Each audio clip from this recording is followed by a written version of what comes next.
Let's go. Okay. All right, let's call to order the Human Resource Committee meeting today. We are all here. There are no public comments. Move approval of the agenda. Second.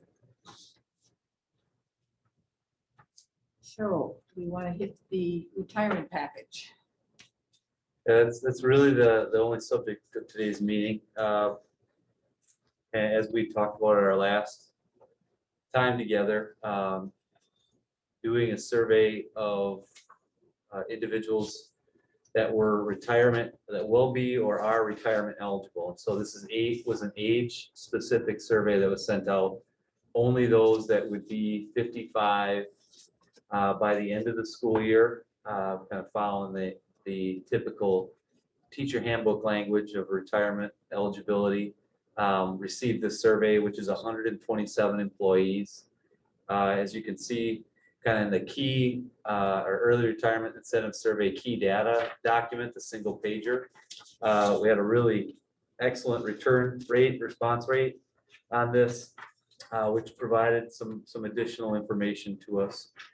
Just for purposes of your viewing the single or double page, the actual questions itself are here for you to see what they were.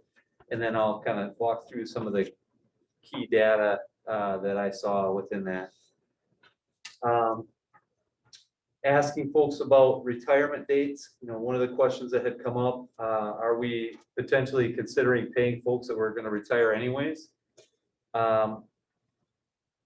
13 employees indicated that they plan to retire this year, 10 hourly and 3 teachers. In the Q4s and Q3s, et cetera, that refers to the question source of that data. So if you wanted to double check that for yourself, you'd be able to do so.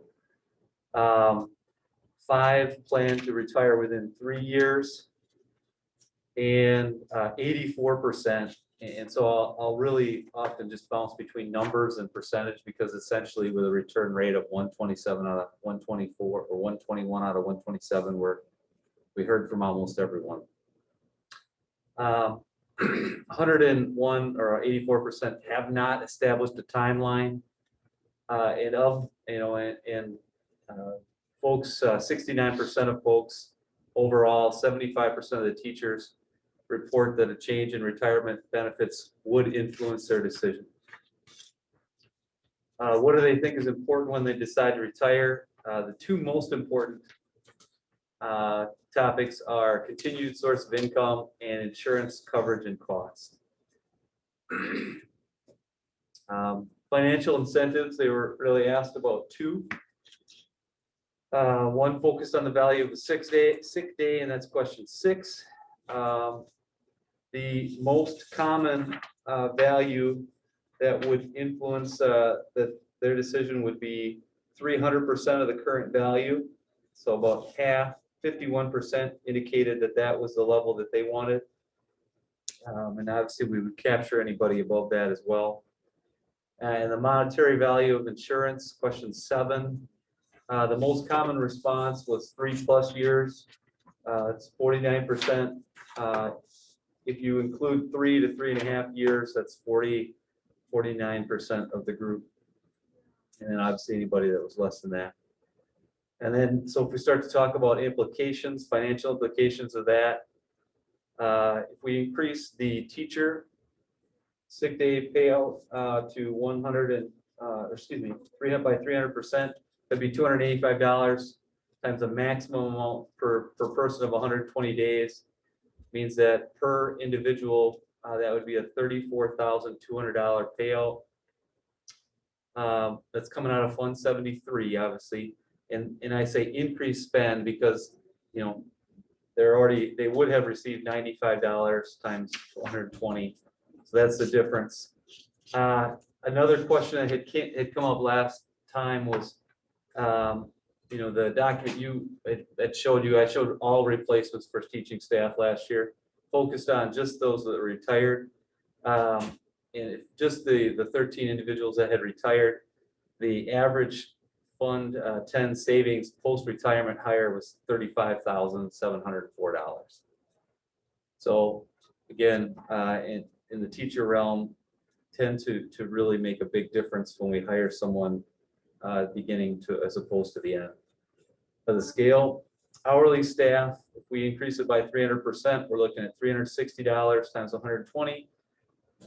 That's $43,200 per individual. Increase of 28,800 out of Fund 70. Again, both those numbers come out of Fund 73, but it's an increase. And then if we look at hourly individuals, that gain is obviously typically less based on what their annual salary is. Depending on employment group, we're looking from just over 4,200 to just over 11,000 per individual potentially. And if we're looking at it or thinking about it in terms of insurance, not insurance coverage per se, but the monetary value of insurance, the equivalent of 3 years of a single HMO is $25,973, and family $58,454.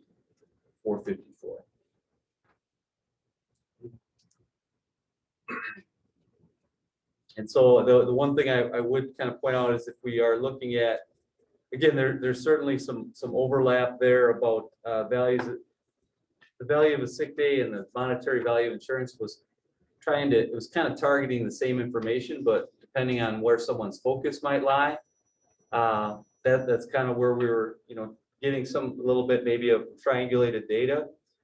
But if you start to look at what $300 or 300% of a value of a sick day is, you're looking at a very similar number to the value of three plus years of insurance. And so again, for a single, that's a little more than a singles would be responsible for, not up to the value of a family plan at 300% value. Brian, I think I would throw a couple things out there just for thoughts. Number one, from the very beginning, we didn't throw administrators or admin support in this discussion, primarily because on the financial end, it wouldn't make sense. The board has had a long-term goal of having administrative support jobs basically at Dane County average pay. So you're not going to have, let's say, a principal retire and save $25,000 with his or her replacement, because the board has had a long-term goal of really targeting administrative pay the average. So you see, we don't have that discussion. We've never really brought that up. So we already have one group that's not likely going to receive any early retirement incentive or offer. You see, Brian articulated some differences between teaching staff and hourly staff. Ultimately, whatever we would offer has to be offered with the thought process that the reason behind this is to generate financial savings so that we can reinvest it in pay increases next year. So I just want to make sure you don't feel like the incentive for all employee groups has to be equal, because there's already one group we're not even going to offer it to.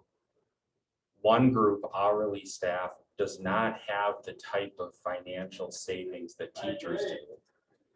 And you can see the dollar amounts just being much larger with the teacher category. So it's just something to think about. I know there's been a long-term goal to try to find ways to provide similar pay increases, similar benefits, similar handbook language. But I think it's important to keep in mind why we would be offering something. And I'm not suggesting not offering something to hourly staff. What I am suggesting is it can be different from what is offered to teaching staff based on what you're seeing here. You could, as an example, offer something more significant to teaching staff because you do see Brian's statement on the average savings. and you could offer something less significant to the hourly staff, but certainly better than what they have right now.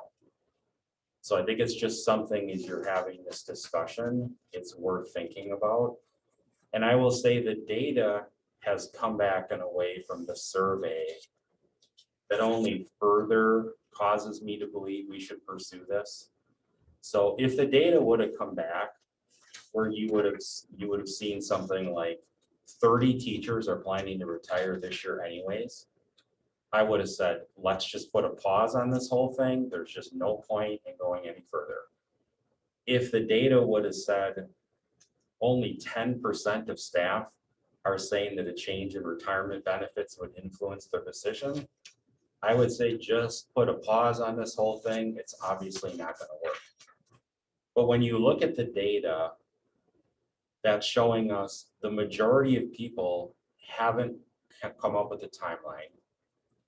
And the majority of people are saying a change in the benefit will influence my decision. That to me is signaling that this is worth pursuing. So I think this data has to guide us as to whether or not we think even continuing this discussion makes sense or not. I think it does. And I also think we could create a proposal for you all to consider for both the teaching category and the hourly category. Create specific timelines so Brian could go through and connect it to when he wants jobs posted. So we could create exactly when we would suggest opening this up and closing it up and then posting jobs. And the worst case scenario by offering something like this is no one takes us up on it. We went through the exercise, we spent some time and no one was interested. The best case scenario is we will have 5 to 10 more teachers decide this works for them and their family. You multiply that times the dollar amount that Brian's showing for the savings. That provides us with those resources to be able to turn around and help meet our obligations for compensation plans next summer. So I think it's worth pursuing. I think the data shows it's worth pursuing. But I think the biggest feedback from the three of you is weighing in as to whether you would be comfortable with a higher package for teachers and hourly staff based on what you're seeing, or if your preference would be to average something out to try to maximize savings between the groups. I guess we'd really be looking at, kind of your thoughts on that topic as far as when something would be finally put together, for board consideration. Brian, do you have anything to add on that?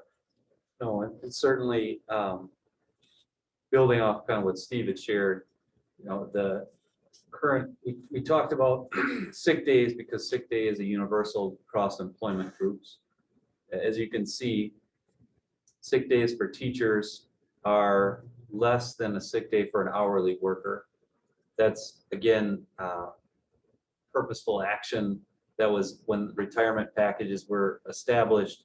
Hourly groups, their sick day value is their retirement benefit. For teachers, it's a portion of what their retirement benefit is, and so certainly it has been different historically, and it is still different in what I've costed out for you here. So it's that those are two independent numbers, and we can manipulate them to what level you're comfortable.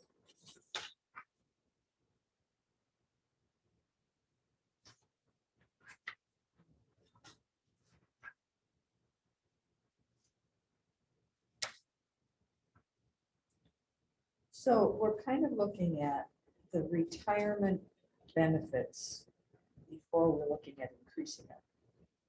Are good and fair across the board, even though they're different. Well, this is going to be a strange way to answer that question. I don't know that they are I don't know that they would be that they would be considered good and fair by all employee groups.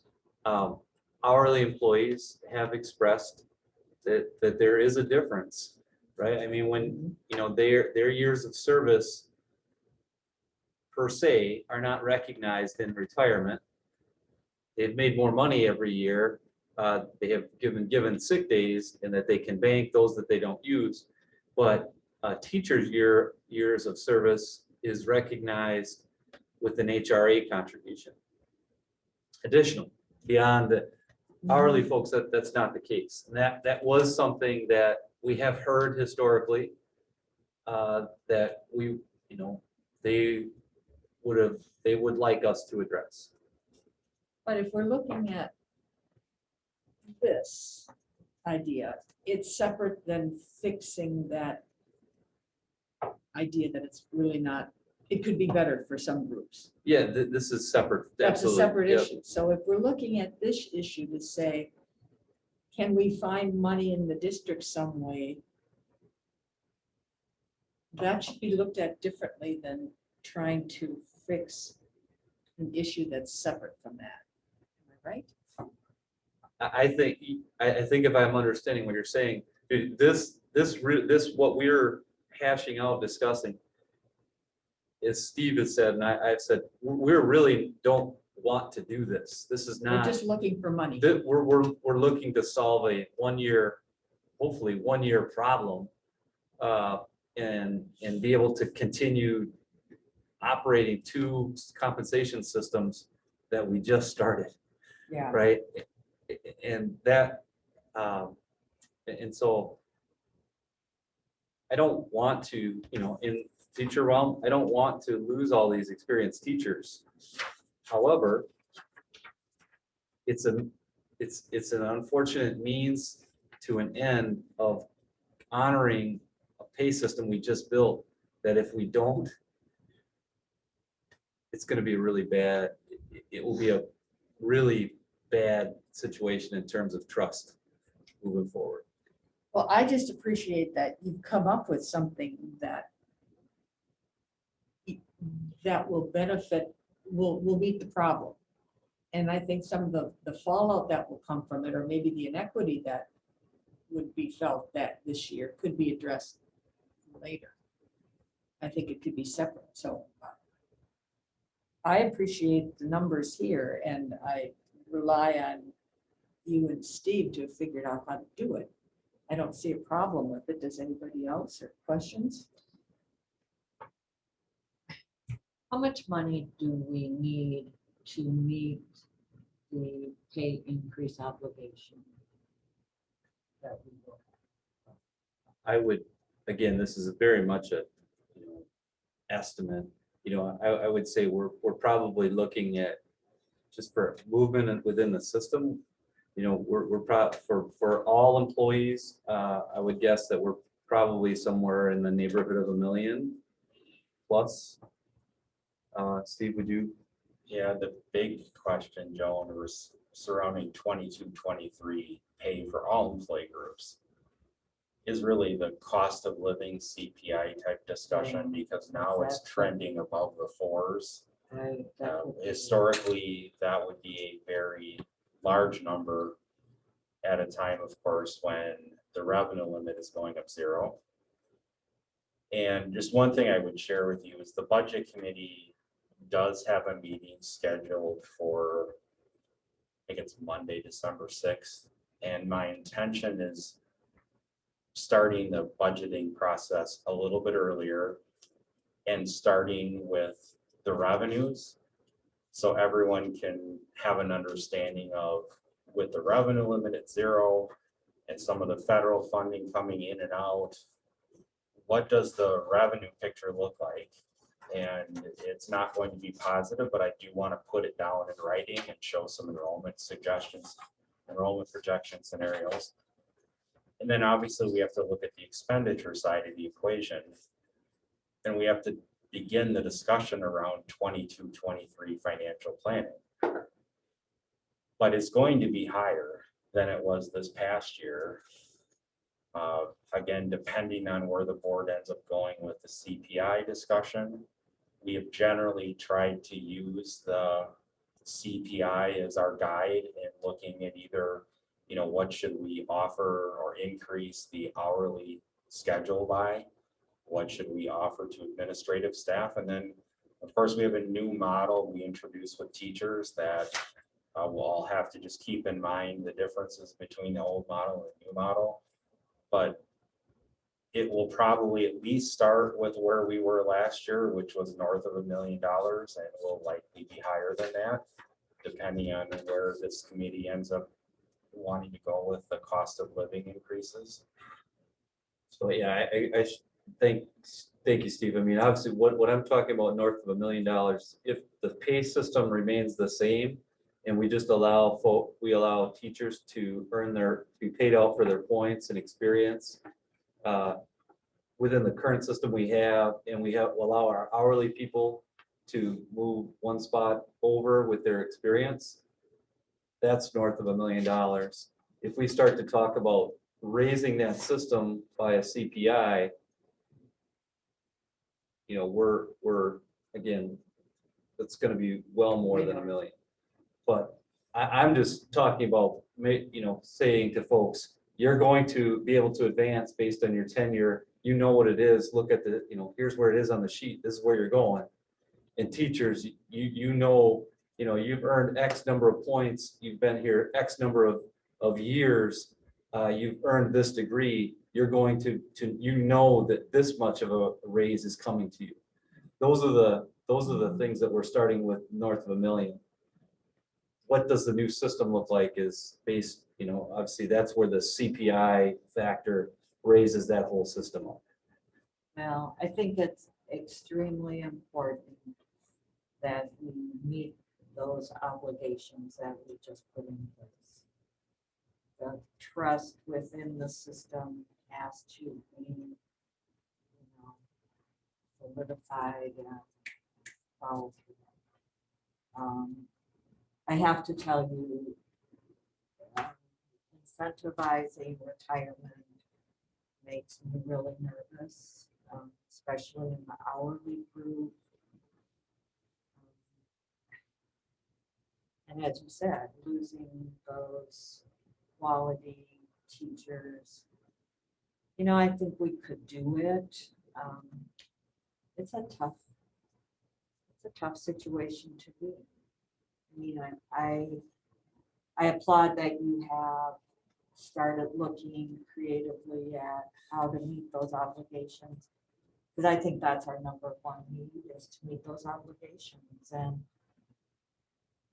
you spoke one time, Steve, about ESSER 3 money that we could possibly save to spend. And I mean, I know how creative you are, and you turn over every stone and looking for ways to find them. So,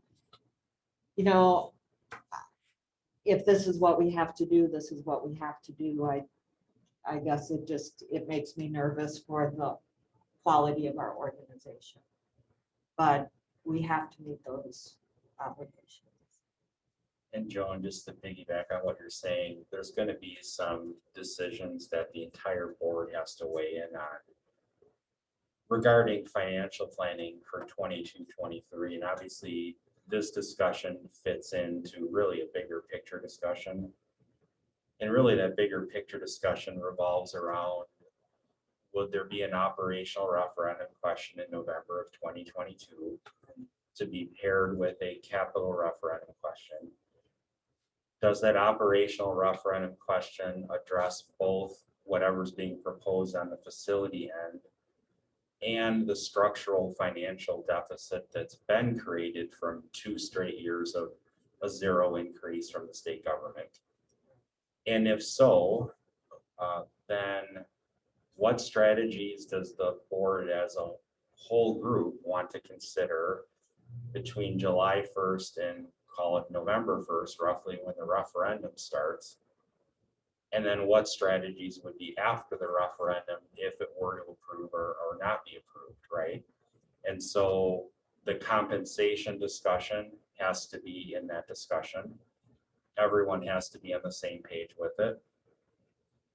Some of the other larger pieces would be related to capital maintenance expenditures, technology expenditures, our payment into Fund 73, which is really a part of this whole dialogue that we're having. But I could see why as a committee and maybe as the board as a whole, you would want to just see more of that bigger picture, which we are going to start putting together in the next 2 weeks, and then come back with expenditures in early January. This is definitely something that can be a part of that discussion. And if it's more comfortable to kind of see the whole, at least at a larger scale, what things are looking like, I definitely think we have time. I would say you'd probably want to, look at something like this by maybe the February board meeting. But by the February board meeting, you all will have the complete picture on the major financial pieces. And what I think I would just suggest, rather than asking you all to just approve this and take it to the December meeting, is to let Brian and I put together some actual language, some timelines, bring that back for this committee. I do think this committee should meet again in December, and the agenda item could simply be 22-23 compensation planning.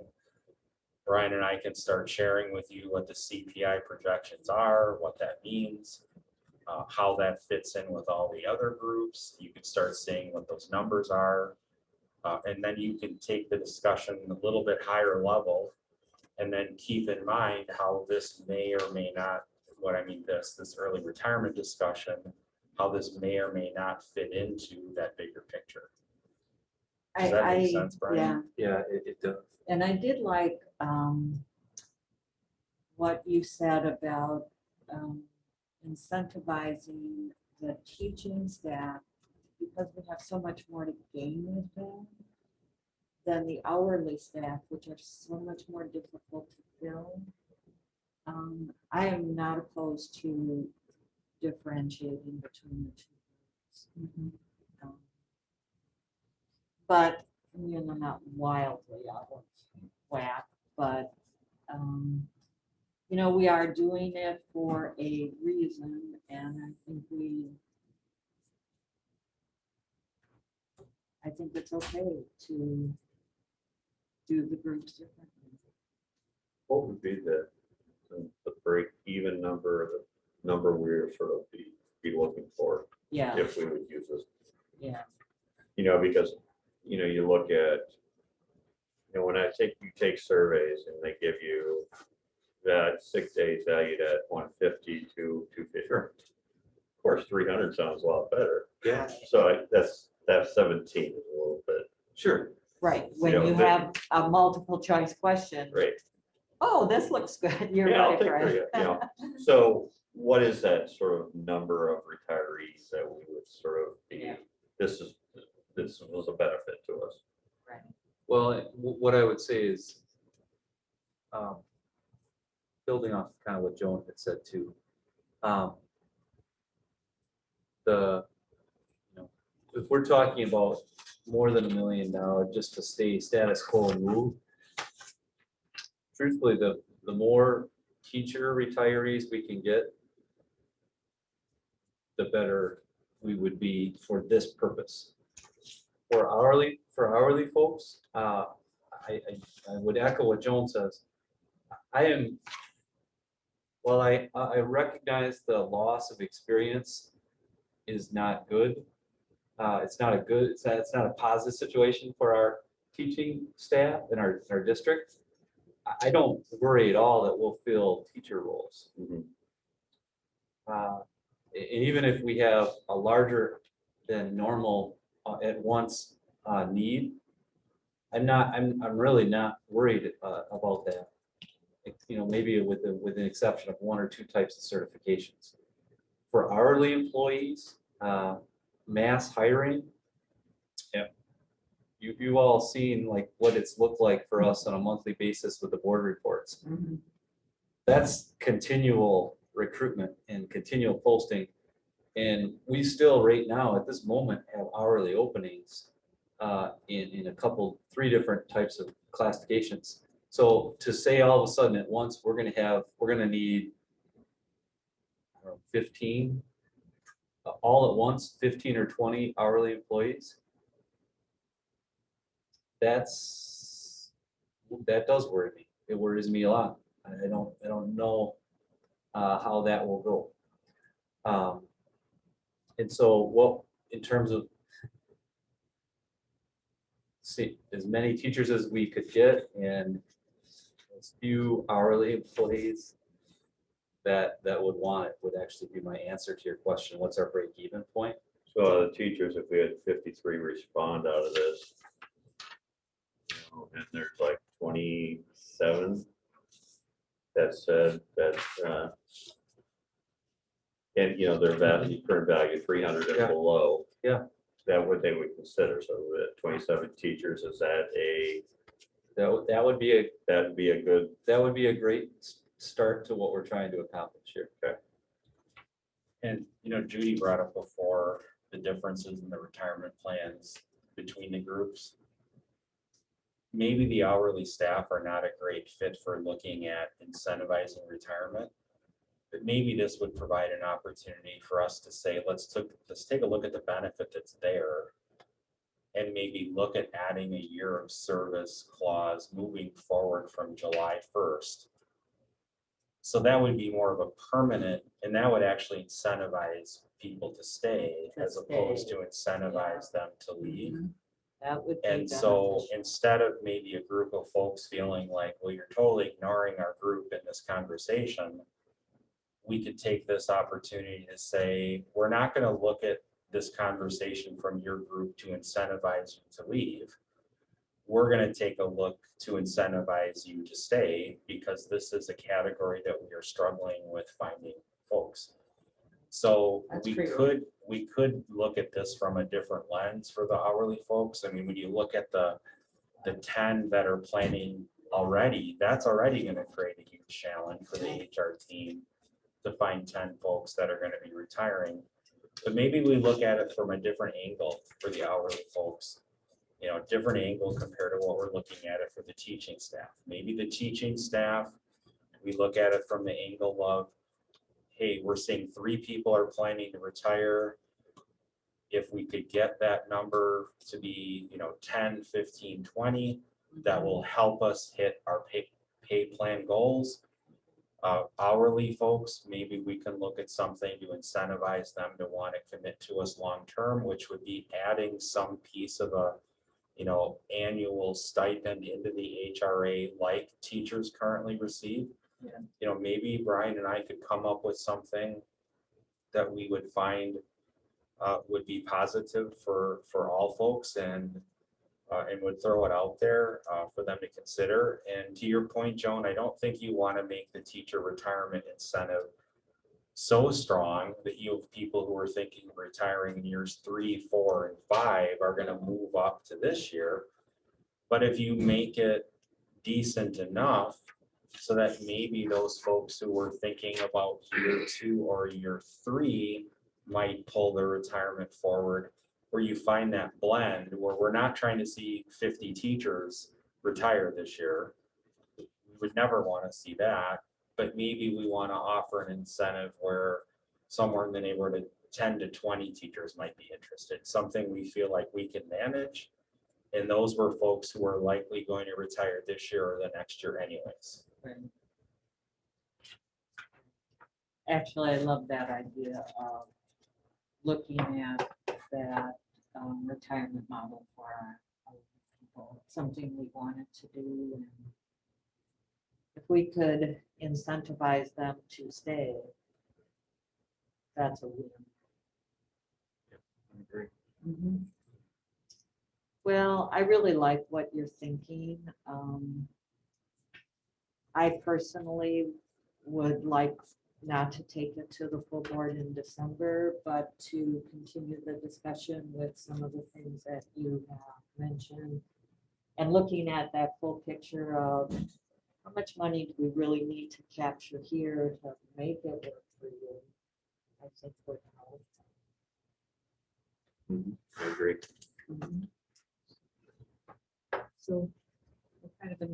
let's do that. Keep moving forward moving. and bring something, Move forward. continue to flesh it out a little bit and bring it back to you. With the December meeting, Steve, I mean, what do you think for this group would match well with what you're thinking with your budgetary?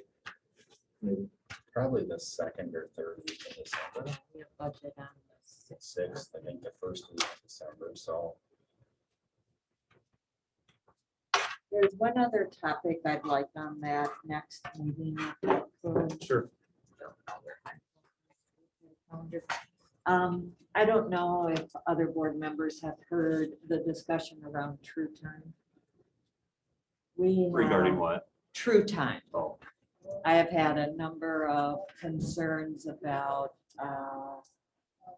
the logistics of using that system, and I understand it's a new system and we have to kind of maybe go through the pain of learning a new system, and so I'm not.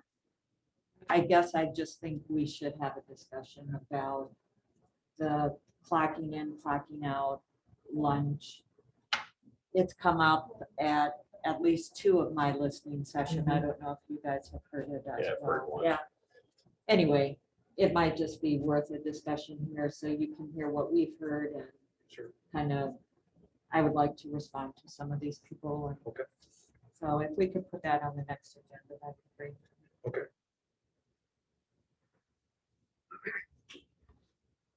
So, budget meeting is in the second week of December the 6th. Is that what I heard from someone? Dave? The budget is on the 6th. Yeah. And there's 3 meetings that night, so let's not do that. No, no, no. Unless they're gonna do it like that. And then the 13th is scheduled to be the regular board meeting already. Maybe later that week. Or the following week. We would kind of be, It would work for later that week. Right. yeah, the week of the 13th. Is that the later that week? Is that the week you mean, John? Yeah.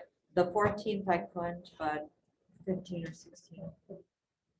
Yeah, if we like this type of meeting time, any of those 15th, 16th or 17th work for me. Can we avoid 16th and 17th? That Our brings brother's us getting down to married that weekend, so 15. I might not be here. Who's Okay. getting married? 15th. What's that? Did you say somebody was getting My married? brother. Oh, My brother. nice. The 15th, 15th would be fine. 15th in the morning,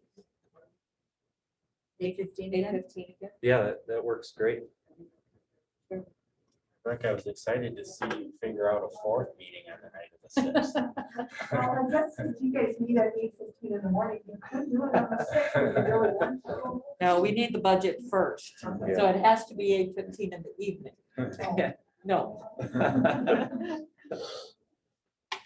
To go later that week if you wanted to bump it up to the week of the 6th. Is there any point in having it earlier? But that's fine. That will. if Because that we're not works for bringing it to the everybody. board The anyway. 15th. Yeah, that'd be fine. We're not That bringing it works. to the board yet. No. anyway. If that works, that's great. Okay. Anything else we need to add or talk about?